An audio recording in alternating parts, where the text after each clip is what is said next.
The battlefield trembles beneath bolter fire and screams. The enemy surges forward, confident, hungry, eager for victory.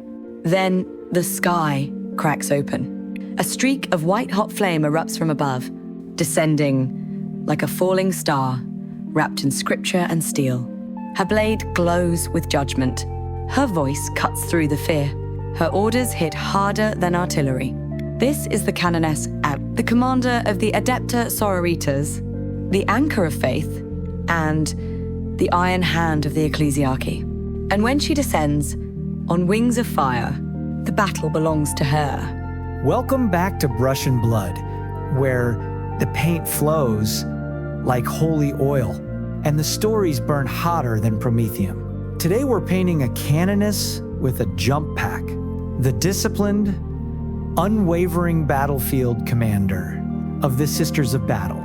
As we paint her Rosarius, relic blade, and skyborn armor, we'll explore how Canonesses rise to command, why their discipline shapes entire armies, the psychology of unbreakable leadership, and the real-world warriors who inspired this archetype. Let's get the paint flowing. Now on Brush and Blood. The Canoness has arrived. What is a Canoness? A Canoness is not a preacher.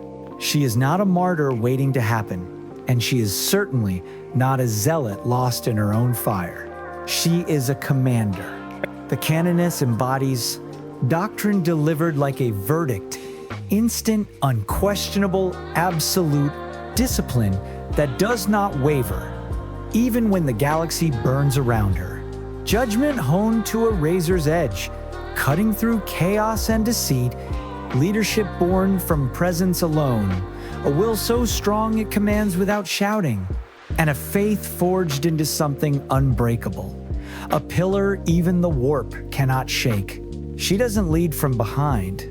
She leads from the front, not with recklessness, but with example. Why they lead, unlike Space Marine captains, Canonesses do not inherit power through superior genetics. Unlike Inquisitors, they do not lead through fear. Unlike priests, they do not rule through sermons. Canonesses lead because they prove themselves day after day, battle after battle, to be the most disciplined, the most unwavering, and the most strategically exact warriors in their orders. To the sisters, a Canoness is not just a leader. She is doctrine made flesh. Her orders are scripture. Her courage is law. Her discipline is the standard by which all others are measured. She leads because her sisters believe she cannot be wrong. Lore story.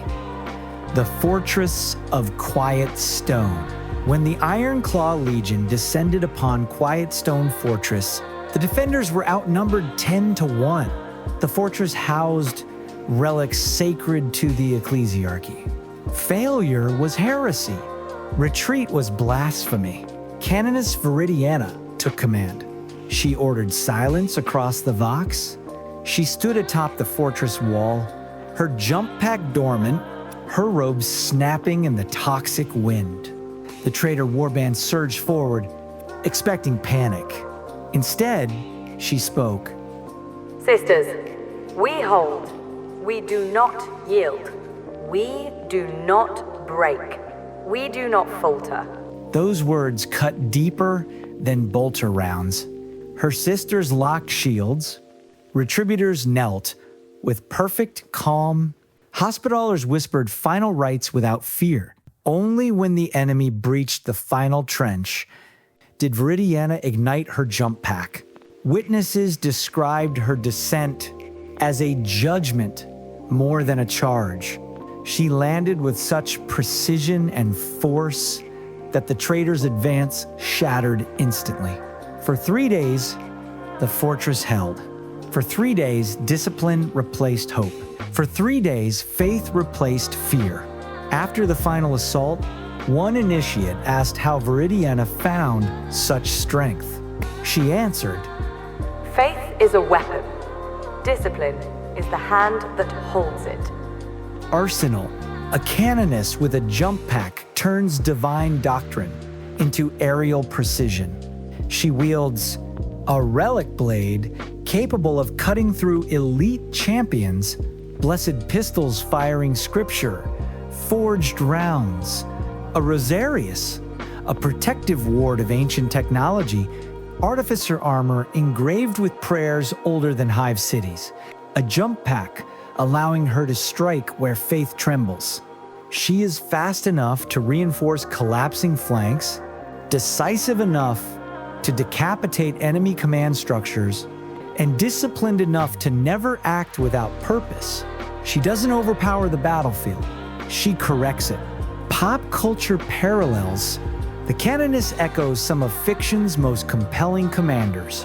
First, Brienne of Tarth, a warrior defined not by rage or pride, but by a sense of honor so unbreakable that the chaos around her cannot shake it.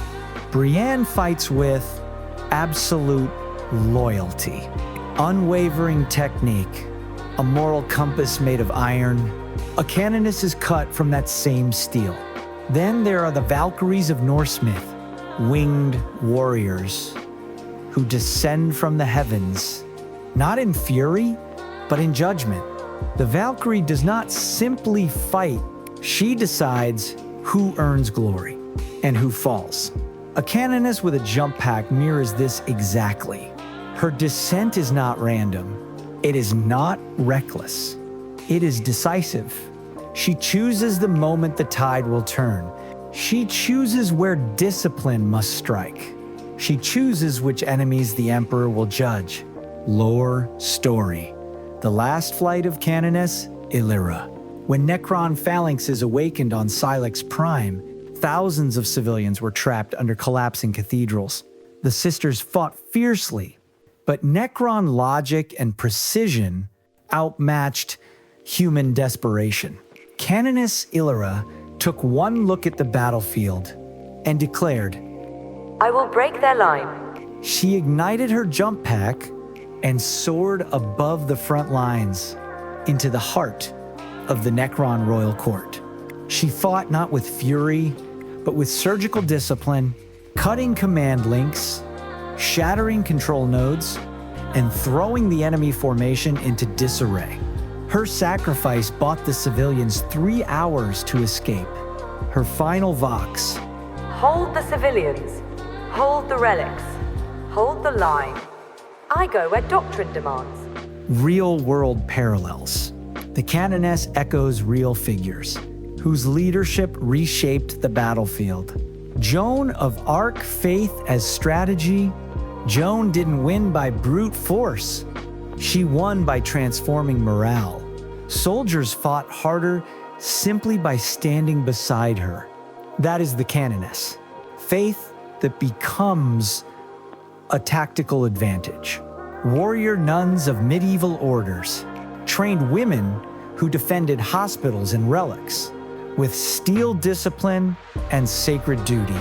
The Canoness is their grimdark heir, a commander whose leadership is holy authority. Psychology of a Canoness.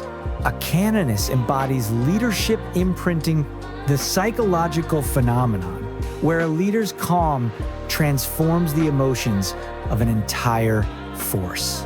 A real-world example is Captain Winters of Easy Company, World War II. His soldiers said, if Winters is calm, we are calm. His discipline influenced theirs. His courage amplified theirs. A Canoness functions the same way. Her certainty becomes armor. Her faith becomes formation. Her presence becomes strategy. And there she is, the Canoness with a jump pack, painted, and ready to descend on the tabletop, like a comet of righteous command. Fun fact, some Canonesses bind purity seals written in their own blood to their jump pack vents, believing each ignition is a prayer rising to the Emperor. Disclaimer, Not all lore and facts may be 100% accurate. This is just fun storytelling as I paint and bring these minis to life. Next time on Brush and Blood, we abandon command for chaos, discipline for desperation, and leadership for redemption. We're painting the Repentia Squad, the most fearless, tragic, and furious warriors the Sisters of Battle have ever unleashed. Fun question of the day. If you could drop a Canoness into any part of your battlefield, would you use her to dive bomb an enemy warlord? Or reinforce a collapsing flank? Or lead a heroic last stand charge? Let me know in the comments, and may your brush stay blessed.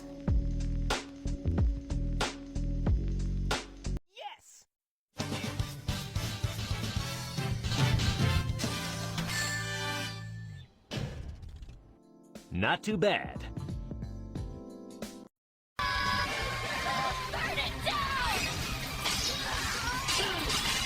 Next time on Brush and Blood, the furious Repentia Squad storms the field. Chainswords sing, sinners fall, and nothing stands between them and redemption. For the Emperor!